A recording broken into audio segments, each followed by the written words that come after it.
Moroi shamwari dzangu, welcome kunguva yerubatsiro TV, nzvimbo yako inokupa kunyaradzwa, rubatsiro uye hope.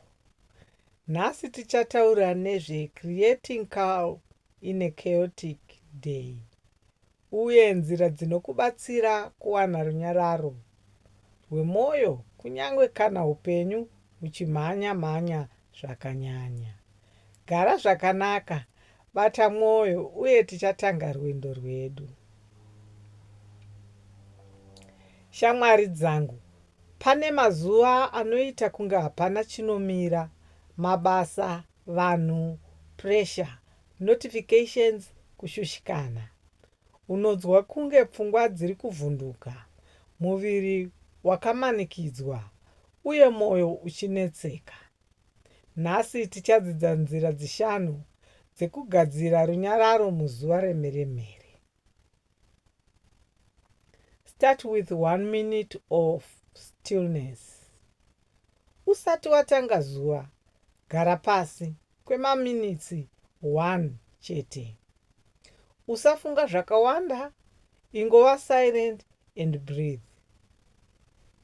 Minute iyi inopa mental reset, ichideredza chaos kubva pakutanga. Create mini pause moments during the day. Pakati pemabasa ako, tora 30 seconds dzekuzorora. Fema, simuka, kana kungovhara maziso. These mini pauses dzinoderedza pressure uye dzinokupa calm space mukati mechaos. Control what you can and release the rest. Haugone kudzora zvese. Traffic, vanhu, time kana mamwe mabasa. Focus pane chinhu chimwe chaunokwanisa kudzora right now. Izvi zvinopa clarity uye zvinoderedza overload. Use soothing sounds of gentle background music. Tamba soft instrumental music kana natural sounds. Zvishoma nezvishoma zvinodzikisa heartbeat uye zvinonyaradza pfungwa. Sound iyi inova protection bubble inodzivirira pfungwa kubva kumheremhere.